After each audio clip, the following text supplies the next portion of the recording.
everyone. Welcome to the Labocine Live series, where we feature filmmakers, scientists, and artists of all stripes in conversation. My name is Jamie Oy. I'm a film programming intern at Labocine, and I'll be moderating today's panel. The Trash Treasure Shorts program features 3 wonderful films from Labocine's 5th year anniversary issue on the topic of pollution and society. We've curated this particular shorts program as an exploration from the landfill to the ocean, dealing with waste and water and the impact of the 6th extinction in the seas. We're very lucky to have 3 of the filmmakers here representing the films Guts and Green Matters. Without further ado, I'd like to introduce our panelists. First, we have Taylor Hess, a filmmaker who has directed and produced for ESPN, The Atlantic, and Netflix.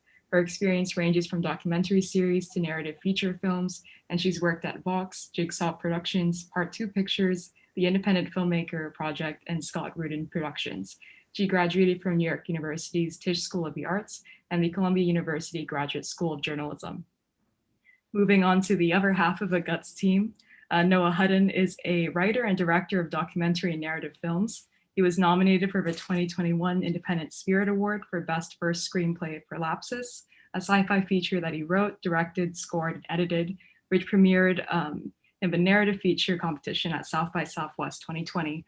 In 2020, he also completed In Silico, a 10-year documentary begun in 2009 and supported by Sandbox Films and the Alfred P. Sloan Foundation, about a 10-year project to simulate the human brain on supercomputers. And last but not least, Mia Mäkelä is the director of Green Matters. Mia is a Finnish media artist and cultural historian whose work explores the intersections between art and other disciplines, technology, ecology, and science. She exhibits chosen themes in the forms of video, audio guides, expeditions, participatory acts, installations, performative lectures, related publications, and blogs. An internationally acknowledged pioneer in the field of live cinema, she has shown her work and lectured all over the globe. So I'm really delighted to have all of you here today. And yeah, let's just dive right into some questions. So first, I was really interested in the seeds, I guess, behind these projects of Guts and Green Matters. What drew you to these issues of marine conservation? Anyone who wants to jump in can go straight ahead. So what was the inspiration for this work? Yeah. Mm-hmm. Well, basically, it is a commissioned work. There was a open call for artists in 2009 or 10 in Finland by Capsula, a curatorial team, and they wanted to find artists who would actually start a research project with scientists. So they would really have to prove that they actually researching something new, that the results might not be known. So there's some kind of what is research for artists? That was the starting point. And actually, I was in Canada, you know pretty well probably, and Vancouver area, and I saw a lot of algae on the beach, and there it kind of started. I was touching it and thinking that it feels a bit like wool. I just wonder if someone doing some kind of textile work with this material, and I didn't find anything, actually nothing. And I thought, well, this could be something I could research. Is it possible? And there it started, and my proposal was accepted, and then it started two-year project where I learned a lot of things. And in the end, actually, when I started the project, I didn't know that the Baltic Sea, because I was actually then living in Barcelona already, around 10 years, I was not living in Finland. But I found out when I started the project in Finland that the Baltic Sea is in a very bad state and it's dying. So the project I started turned into a kind of reservoir, kind of more like marine ecology and protection project, like saving the Baltic Sea type of with intentions. That was the intention. Even of course, well, let's go into more details, but yeah, that was kind of the thing. No, that's wonderful. Thanks so much for sharing. Noah or Taylor, do you want to jump right in? Yeah, well, so for our film, I was shooting another film. I was serving as DP for the director Jonathan Demme. Right before he passed away, he was working on a documentary feature, and I was at a shoot for him at a sort of symposium event in New York that was an assemblage of a bunch of scientists working in different disciplines. It was right at the beginning of the Trump era, talking about how science might be affected and everything.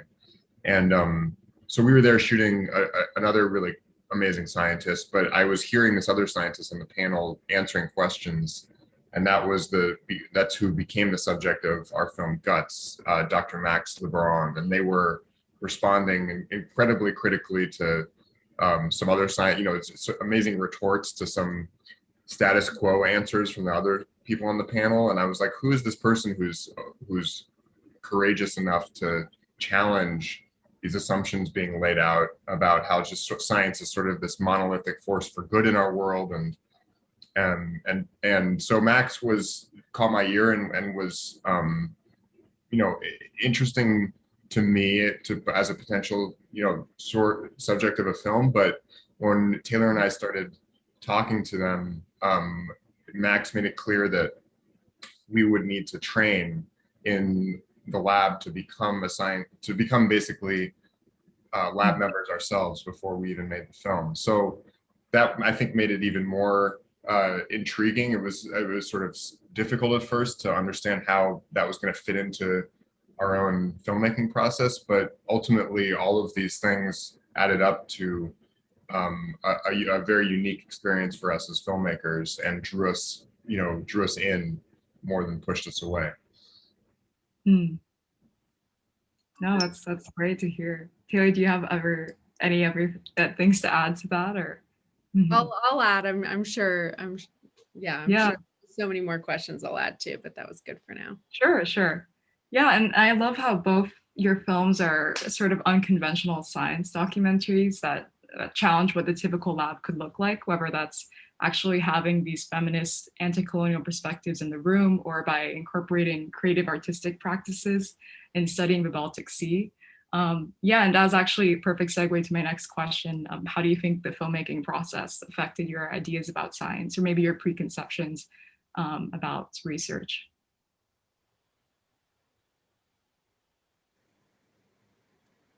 You might have to call on us. Yeah, I know. It's like a heavy scientific paradigm switching question. Yeah. I can jump in and take this one. It's but I think it's a little bit, for me, it's a little bit of the opposite. It's the way the science actually affected my filmmaking. The way that Max and Clear run this kind of hierarchical approach, non-hierarchical approach, is so different than what we're used to in like traditional filmmaking. So that was extremely eye-opening for me, and really changed the way I was thinking about approaching documentary filmmaking, and has continued to be a part of my thinking about projects, conceptualizing ideas from the beginning, and also like how I work with people in the field now has been so impacted by my work with Max and the Clear Lab. So I'm so grateful to them for that. Yeah. Noah, did you want to continue that? Oh, yeah, you go for it. Yeah, that's a very good question, because I also was very much involved in the science world, because I was not just filming, I was actually doing the so-called research. How to call it, what kind of research that was. It was like research, marine research, algae research from someone who is not an expert on the field. And that was my kind of winning side, that I was the non-expert. I provided amazing, exciting non-expertisement for these kind of research people, because actually I had a residency at the Marine Research Lab on the seaside, and they gave me access. They gave me my lab, access to all equipment. That was amazing. I went to research trips with them on the big boat and all kinds of things. Did a lot of did a lot of interviews, and I was very much enjoying the access to the source of data, to the source of so-called hard data that these scientists are providing. And that means long-term research, which from my point of view was rather boring, that they have like a 10-year, what I saw, 10-year like long research where they study the size of a certain fish species on weekly basis, and that's about it. And after 10 years, then they can surely say with absolute certainty that the fish has changed in a certain way, and that proves something. You know what I mean? So they need to provide this kind of data for politicians, etc., that is absolutely true, so to speak. So I go there, and I am interested in algae, and they are not studying algae, and trying to kind of make some kind of textiles out of it, all kind of experiments that they called exciting. And they also, but I did some kind of test results I had also for them, because they couldn't answer all my questions because they were not researching the same subject. Neither they had no interest in these ideas of algae I had. So, for example, you can freeze algae, green macroalgae. You can freeze it for 1 year, because I had to do these works 1 year before the exposition. So all kinds of things there were, and also I would say that this kind of basic science, it is quite slow. And I was thinking like people like artists on some other sort can actually provide them with certain kind of exciting breaks, And also they had amazing ideas they shared with me, but off the record. Very exciting ideas what we could do to save Baltic Sea. And I would like to further kind of follow up those ideas. I can maybe share more and kind of research more those crazy ideas that could actually be the best idea. But yeah. But also, like, I want to tell you something. The research I made, even though I was not expertise, I was contacted by an algae biologist from Washington who had accidentally seen my work, and she proposed a collaboration. To actually seriously start to study the recollection of algae. So. No, that's great. Yeah. Oh, go ahead. No, it was just amazing. For a moment, I thought, like, should I just, forget about art and go into algae research in series? But I didn't. Yeah. No, I also wanted to comment on how the film is sort of framed as a handbook for algae gatherers. And it's almost kind of like there's this little moment in the short film where it's almost like you're instructing the viewer on how to pick up algae for gathering it at like wool. And I thought it was really interesting how that almost replaces like the scientific textbook. And it's a much more playful approach to science as well. It's really amazing to hear that you actually got contacted by a biologist who's interested in that field. Because it seems to me that similar to Guts, you're also looking at sort of objects that other people just view as discard or refuse and therefore are not worth like investing time really studying beyond just looking at how much trash can we put on the planet before it all goes, before it just all goes to hell. But yeah, with that, I wanted to ask a little bit more about the idea of the film as like a handbook, and also with Guts, the idea of filmmaking handbook that was generated from your collaboration with Dr. Lebron as well. If I go first, so the handbook, of course, I was actually serious about this project. I was actually seriously trying to raise a movement to gather the algae, because algae is one of the biomass kind of problematics that is causing the eutrophication of the Baltic Sea. And that is what eutrophication leads to lack of oxygen in the sea. Let's not go into details. And that was, I think this work was much more political in the end than something else. And so I was trying to raise a movement, and also I was trying to get this Finnish version of algae gathering, which is called levästää in the Finnish dictionary, and all kinds of things, you know, to make it like okay, you don't go fishing, you go gathering algae, you know, because kids love it. For example, kids love to play with it and all that stuff. But yeah, that was one part of it. But also, I actually am totally fascinated by this kind of the idea of learning.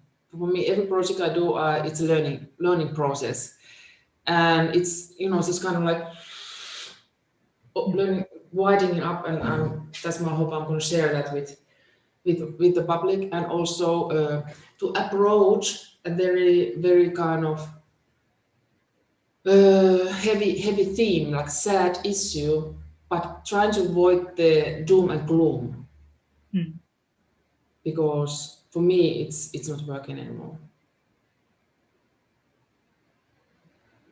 Yeah, well, so to the second part of your question about the filmmaking handbook that came out of our collaboration with Max and Clear.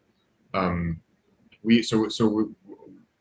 I mentioned earlier, we had to train, you know, up to become lab members as part of Clear to even make the film, and learn how to find microplastics inside the guts of ducks and fish, and you know, without the cameras rolling and everything. So we did all that, but part of Clear's lab book also deals with the relations between lab members themselves, in addition to the technical science. And in fact, Max and Clear's funding is about half for the hard science that they do and the data collection, and half for methodological studies that they do. But really, it's sort of methods in practice. It's how they relate to one another as scientists. But they get funding from social science grants to support their investigation of like the status quo of scientific relations.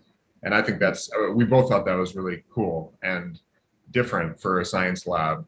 And so that's all kind of codified in Clear's lab handbook, which is an open source document that's available on their website. And the way that they iterate their lab book is also kind of a beautiful process that we've been part of, where lab members tell stories about their experiences in the lab, and in sort of casual moments of relating to one another, but also out in the field collecting data. And that's all sort of put into the mixer, and they extract values out of those stories, and then those values get voted on. And anyway, it goes through this whole process to eventually identify like the core values of their lab, and that becomes a framework for how they relate to one another. So we saw this happen, and we also participated in it, and sort of, you know, have helped shape the next version of that lab book with them too since. And in parallel to that, we thought, why not enact our own kind of filmmaking handbook, not just for, you know, that project where we were working with Clear, but it actually came into play in a feature film that Taylor produced, that I directed, called Lapsis, that is a narrative film that came out this year, and was made in 2019. And we organize our labor on set by following this, first by iterating a filmmaking handbook through the way that Clear does it, but then following our core values, and everyone on set sort of being given this handbook and having meetings about it, and deciding on how we were going to relate to one another. And it also had very tangible things. You know, Max's one rule in the Clear lab book is, if you're heartbroken, tired, or sick, you go home, you don't work. And all of the lab, and Max included, you know, this is like the bedrock rule. No one is made to work without pay. No one is made to work, you know, beyond a normal working day. Everyone is sort of, you know, time is protected. And so that actually really came into play on an independent film. You know, when the first thing that goes out the window on a narrative film, you know, is like people's overtime, and people, you know, PAs who are being stretched to the limit. So it actually, the scientific handbook that Clear developed, just extracting some of those rules into a filmmaking context, translating them into a filmmaking context, I think was revelatory for all of us. And I think we'll continue to work through that handbook moving forward. And I'll just add too that something that also really struck us about the Clear handbook, which also we're implementing in our own filmmaking handbook, is that it's a living document. So it's to be revisited as frequently as possible, like once a year, once every 2 years, with all of the people who are involved in the company, in the institution, in the filmmaking corporation, whatever it may be, the group of people involved. Sometimes people leave, sometimes new people join, to retell stories, to update what is the value, and not just kind of rely on something that was stated 5 years ago, which I think is a really important part of the process, and keeps everything feeling new and fresh and relevant to the work, and is also just a good reminder of like how you update what you care about in real time. That actually reminds me so much of something we're always talking about, Labocine, where in each of our issues, we always do like networks of different of what each film's topics are about. And it's sort of amazing when you see how these things that you think are totally separate are just really enmeshed in each other. And I think both of your films also do this really well, showing that we have relationships with these non-human objects, or not, they're not objects, but it's just so much easier to think of them as objects like fish and plastic and algae, and the way that we sort of discard them. And yeah, I was just also really, really curious. This is a question, I guess, for Noah and Taylor, but I was so fascinated by the end credits of Guts and the way in which it's a very like unconventional way of thinking about the labor that goes into filmmaking. It actually reminded me a little bit, I don't know if you've seen it, this 2013 film Leviathan about the commercial fishing industry. They put the like Latin names of the salmon species at the very end, together with the other actors and the fishermen's names. Yeah, it also reminded me a little bit of that, like that overused phrase, like no animals were harmed in the making of this film. So it's really interesting to me how you're thinking and rethinking the relationship between like subject in the film, and yeah, if you could just talk a little bit about the process of like writing the end credits, because I imagine it, or maybe it was the first thing you knew you're going to do, but yeah, if you could talk a little bit about that. It definitely wasn't the first thing we knew we were going to do. In fact, we didn't write those credits. That was a part of an author order meeting that was all of us involved in the lab, everybody who was involved in the making of the film, which includes the fish, which includes the land, which includes everything. And so we participated in a very lengthy, exhaustive, robust, and deeply satisfying author order series of meetings, which was modeled after how Max and the Clear Lab determined their author order on papers, which is a very specific process that has multiple different parts. I won't try to summarize it because it is very complex.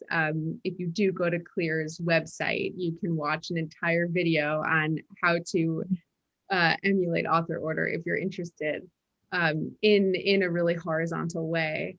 But yeah, it was, it was definitely new for us. And we were realizing as we were going through the process of those end credits, like, yeah, we just assume, we just make all these assumptions about how credits are supposed to be. And I think it just is a representative of the entire process of making this film. It's like, why make assumptions when you can look at the way things are done and try to come up with a better way of doing them. Yeah, no, I don't know. You want to add anything about the author order credits? No, I mean, it's more attention, intentional, attention that we've given to end credits that I've ever experienced in making a film, and I really appreciated that. It gets back to sort of what Clear and Max are all about, which is relations between all things, and it just makes it made us quite, it reminded us once again that making a film and doing something like this is, you're deeply in relation, not just to the people, and we traditionally think the subjects of our films, but the fish, that we're used for the science that was depicted in the film, and all of those elements came into play. And so it was another, as Taylor said, another learning experience for all of us. Mm-hmm. Yeah, and I actually want to jump off of something that was said about it, just like the idea of collaboration, and especially this sort of interspecies collaboration as well. Because I was really curious, Mia, in your film about um, how the camera sort of, it almost becomes like an active agent. It feels very tactile, your film, especially with all those scenes of you can hear like the click of the camera, and then suddenly the algae has a different shape and it's weaved into this new sort of a miraculous formation. And I was wondering actually, like I guess what happened to those algae weaving experiments. And I know that it was Green Matters was also part of an exhibition. So what was that process like of not just, I guess, having on one level the collaboration between you thinking with the algae, but then also like displaying it in various like hybrid artistic formats? Sorry, my question kind of went all over and asked a bunch of things. Yeah. The question was, what happened to them, first of all? What happened to them? Yeah. Well, after that exhibition, first of all, they became very, very gray during the exhibition because they lose the green color in sunshine. That was one thing I learned. But yeah, they are kind of archived. Archived. But in the end, the video was the research itself was the main thing, and also it continues its life online and in all kinds of events like Labocine, and that was the thing, the whole kind of approach to algae. And I must say, like after this project, I've done very long similar processes with other species like honeybee, and that took me 3 years, which is kind of, I'm still working on those videos. There was an installation, like 3-channel installation in MAC in Santiago, Chile, like 2019, but I'm still working on the kind of single channel versions. And there the camera was really shaping my relationship to the honeybee, because I didn't want to disturb them any extra, for example. So I had to shoot like while there was something happening. So it was kind of interesting. And that's why I also did it with the iPhone, the whole project, because it's light and I can get very close to the bee and so on. But that's another work. But yeah. No, but that's yeah, because I mean, I was also thinking about the role of the camera in both films, as like both films sort of feel like experiments, and especially in the moment in Guts where at the end, like the camera turns off and there are certain things that, like because the camera is an active agent and it kind of shapes how we see the science or how we view the world, it has to not be in that space. So I was curious. Yeah, that actually is perfect. I was really curious about how you sort of, how your views on what the camera's role in a film shoot might have changed, or just like the ability of a camera to sort of as a way of filtering and evaluating, I guess, what we see as well. Yeah, I think there's you know, a big degree of discomfort that comes from having a relationship with someone, a group of people, and wanting to film that and wanting to kind of make a product out of something that, you know, make something that will eventually be a piece of art. But, you know, while you're making it, you get caught up in the process of the filmmaking and like, oh, what shots are you getting? And, oh, the light, you know, and you get caught up in those things, and it's easy to forget that, you know, there's you behind the camera, and then there's somebody who's giving so much in front of the camera, and that relationship can sometimes be very unequal and extractive, and can even be exploitative. I mean, there's a whole, especially people who have Native American descent or Native American, there's a whole history of exploitative filmmaking And so like we talked about that very openly with Max, with members of the Clear Lab, and we were just trying to bring attention to the fact that, you know, here we are as settlers, as people who don't belong in Newfoundland and St. John's, where we were filming, who were new lab members, but, you know, still very new. We were going through the processes, and, you know, there was just so much that we were being welcomed into. So how can we as filmmakers not just take what we've been given by them and just use it for the film? How can we, you know, how can we try to be more thoughtful, more intentional, give more attention to how we're working? You know, and I think just by nature of asking those questions and working together with them, it changes the dynamics of where you're pointing the camera, and how you even think about, you know, filmmaking in general. That's kind of a general answer. Maybe Noah can talk a little bit more specifically about the repatriation ceremony that we decided that we didn't film, which you see at the end of the film. But yeah, that's kind of a rambling answer. You know, That was yeah, Taylor mentioned this moment at the end of the film because I think it is, it challenged us in real time to question this assumption that we always need to be filming something, getting our shots, getting the moment, you know, finding the ending, whatever, all those kind of instincts you develop as a documentary filmmaker. This moment at the end of the film, that's at the end of Guts, we were on our way to this what Max calls a repatriation ceremony, and it's basically giving all of the animals back to the earth who have helped you with to gather your data. And so we're driving to this harbor, and, you know, on the way there, Max told us that this was not something that we could film, that we would have to turn the cameras off once the ceremony began.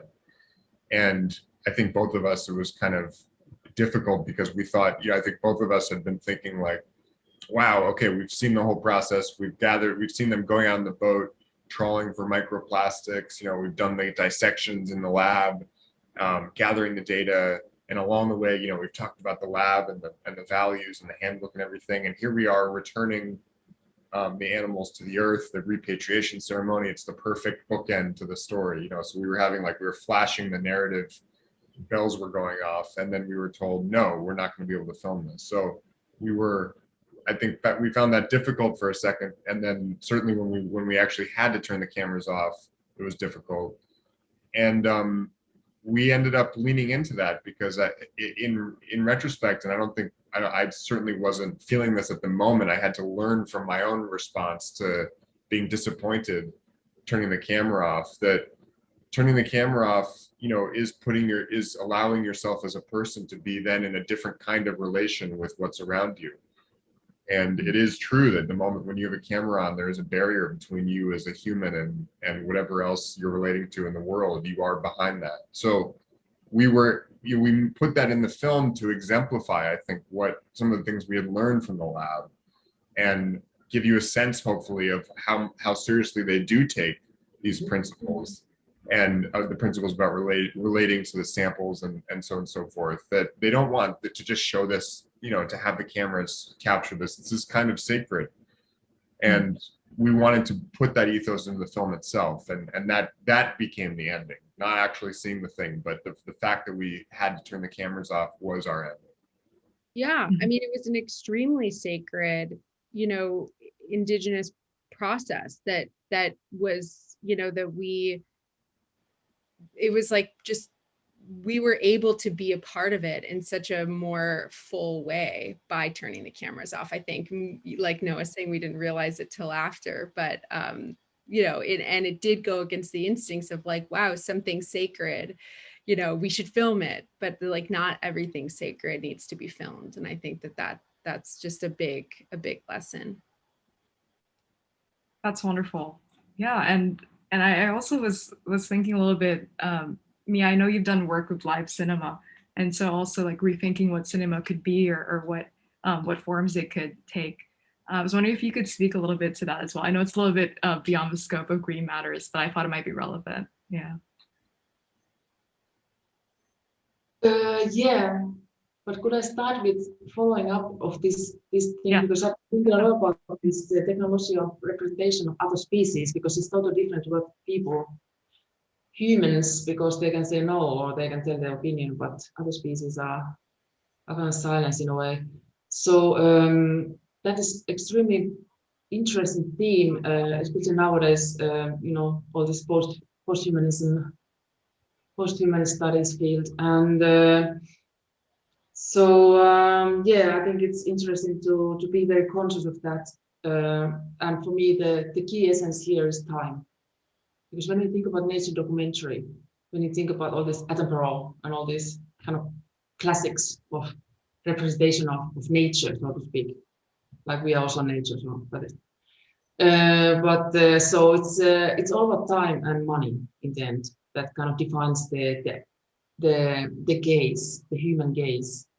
So, for example, if you have a certain small budget and you have 1 hour to make a film, I guess you know already what's going to be. You have to take the key shots very fast, and you kind of maybe decide already beforehand how you're going to film certain species. And so that's interesting question. So in my works, it takes a lot of time. For example, the honeybee project, I serious hours and hours, 3 years I filmed them, and it gave me the option to actually wait and see what actually could happen, not just decide what is going to be the shot.